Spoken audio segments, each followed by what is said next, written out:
Cristina Garcia Frasco, the Secretary of the Department of Tourism. We have just concluded a cabinet meeting with President Ferdinand Bongbong Marcos Jr. together with our fellow cabinet secretaries. And at this meeting, the matter of the mask mandate policy of the Philippines was discussed. As you are aware, the President has already issued an executive order to make outdoor mask wearing voluntary all over the Philippines with certain exceptions. As a result of the cabinet meeting this morning, it was agreed and that the President would be issuing an executive order per the IATF recommendation to make indoor mask wearing also voluntary all over the Philippines with few exceptions, namely that mask wearing would still be required in public transportation as well as medical transportation and in medical facilities. Mask wearing would also be highly encouraged for unvaccinated individuals, the persons with comorbidities, as well as senior citizens. But generally, the direction of the Marcos administration is to lift the remainder of travel restrictions into the Philippines, and that includes easing of our mask mandates to allow our country to be at par with our ASEAN neighbors who have long liberalized their mask mandates. In addition to this, it was also discussed that the remainder of stringent protocols, such as the requirement of pre-departure testing into the Philippines in the form of an RT-PCR, would also be removed. In addition to this, as far as unvaccinated foreigners are concerned, they would henceforth be allowed entry into the Philippines with only the requirement of presenting an antigen test 24 hours taken before departure, or an option of taking an antigen test upon arrival into the Philippines. In addition to this, it was also agreed that the One Health Pass would be removed as already publicly announced and replaced with an e-arrival platform that introduces great convenience to our travelers and tourists, in a sense that the interface is now more user-friendly. 20 questions that used to be in place have now been reduced to 10, specifically those that are tourism related.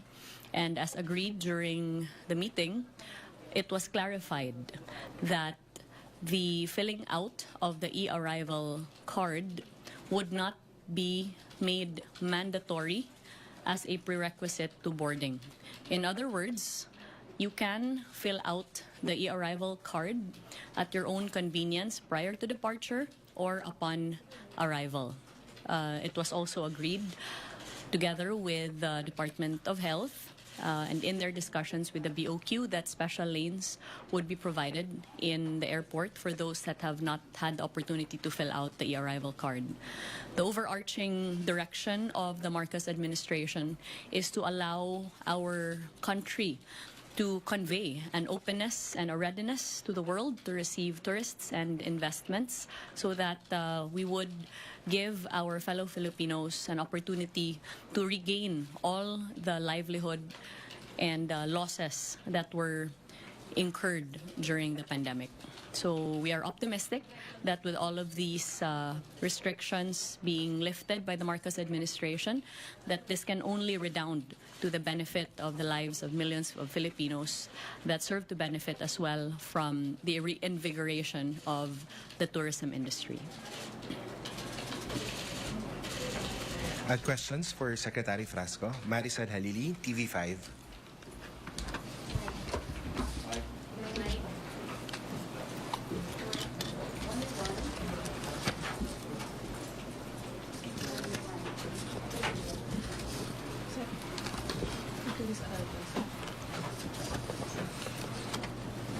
Hi, Sec. Magandang hapon po. Ma'am, clarification. I understand kung ano yung purpose for the EO na gawing voluntary na lang yung wearing of indoor face mask. Pero ano po yung napag-usapan sa cabinet meeting tungkol doon sa XBB and XBC cases? Because I understand it is still a cause of concern considering yung pagiging immune evasive daw ng mga virus na ito. To be very clear, the matters of mask wearing as well as the new variants was extensively discussed during the IATF meeting that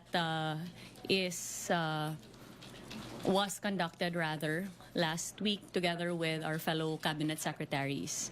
And the DOH had presented its discussion on the new variant. But the overall direction of the IATF, and as discussed earlier during the cabinet meeting, is that first, this is not the very first variant of the pandemic.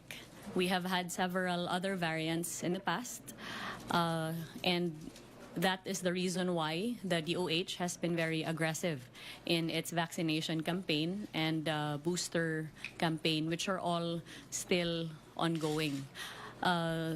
In the end, we simply cannot go on in a pandemic perspective because we have to give our country an opportunity to thrive while maintaining basic health protocols on one hand and safeguarding and protecting livelihood and the economy on the other.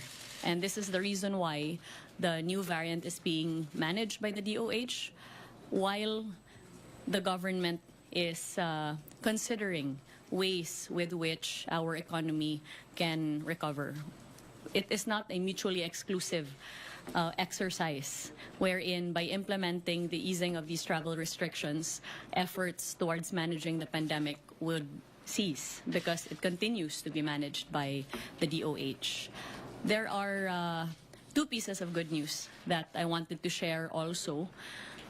First, because of our President's position of prioritizing travel and tourism as a priority agenda of his administration, and this sense of optimism and hope which has reverberated across the Philippines, there is great interest in the Philippines. This is actually well reflected in our tourist arrivals, which have now reached 1,827,603 arrivals as of today.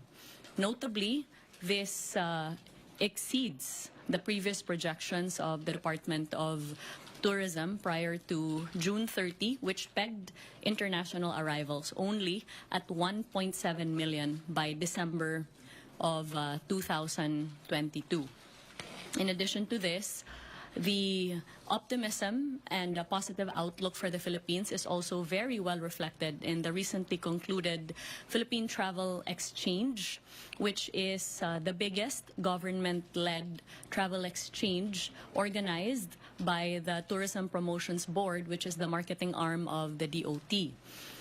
The numbers are record-breaking in that there are sales and leads of upwards to 173 million pesos.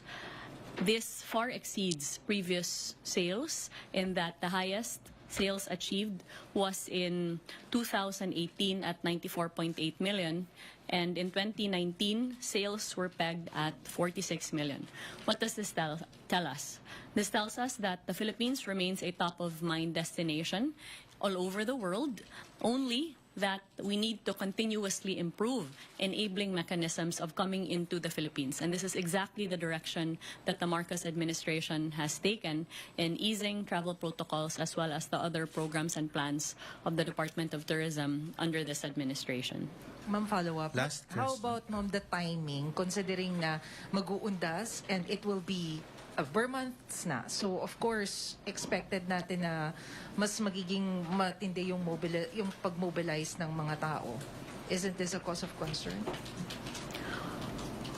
What we have to understand is that the shift in the mandatory nature of mask wearing, to the voluntary nature of mask wearing, leaves the choice to the individual to whom we entrust to make an informed choice about mask wearing. We have seen from the issuance of the executive order of the president on the outdoor mask wearing that notwithstanding the fact that outdoor mask wearing is now voluntary, people still elect to wear masks. At least some of them do, outdoors, because now it's their informed choice. And we foresee the same for indoor mask wearing as well. By no means are you required not to wear a mask, only that you're given an option not to wear a mask this time around. Notably as well, from the issuance of the executive order by the president, we have seen that since September, there has been a decrease in COVID-19 cases by 2.8%, and up to 22 October 2022, there has been a decrease of 22.74% in positive cases. And therefore, this supports the empirical data that we had previously presented vis-a-vis our ASEAN neighbors, wherein the lifting of the mask mandate in no way led to any surges in majority of these countries. And this is also what we have seen here in the Philippines what we anticipate with the indoor mask wearing being made voluntary. Thank you very much, Tourism Secretary Cristina Frasco. Maraming salamat, Malacanang Press Corps. When do you expect the effectivity of the voluntary mask wearing, Secretary? We are awaiting the issuance of the executive order in this regard. But once the EO is issued, it will be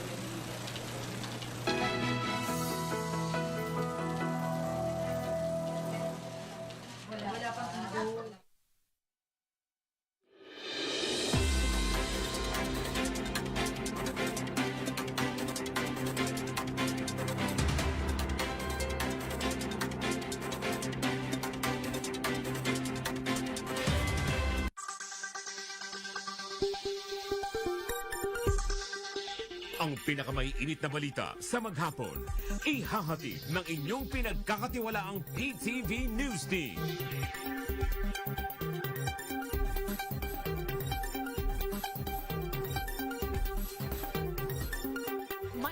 Dayan Kerem, Audrey Goriseta, Maan Makapagal, Ulat Bayan. Lunes hanggang Biyernes, alas 6 ng gabi. Disaster Watch. Pag-iingat habang lumilindol. Kapag nasa loob ng gusali, manatili sa kinalalagyan. Huwag piliting lumabas. Magtago sa ilalim ng matibay na gamit. Lumayo sa mga salamin at bintana. Kapag nasa labas, umiwas sa mga poste, puno at mga bagay na maaaring bumaksak. Kung nasa sasakyan, huminto at tumabi sa isang ligtas na lugar. At kapag nasa tabing dagat, lumikas agad sa mataas na lugar. Huwag malito, dapat laging listo.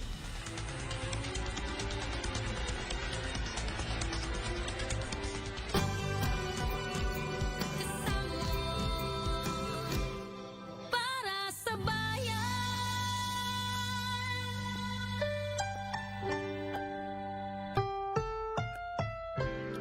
Ang susunod na programa ay rated PG. Ito ay nangangailangan ng patnubay at gabay ng magulang para sa mga batang manonood. Sa sentro ng mga balita, kapatid ng umano'y middleman sa pagpatay kay Percy Lapid isinailalim sa Witness Protection Program. Barko na may lulang higit 100,000 sako ng mga imported na asukal mula sa Thailand naharang sa Batangas Port. LTO, patuloy ang inspeksyon sa mga pampublikong sasakyan sa harap ng inaasahang Undas Exodus. DOTR, nagbabala naman sa mga mag-overloading at maniningil ng sobrang pasahe. Para sa maayos na trapiko sa Undas, MMDA muling nagsagawa ng clearing operations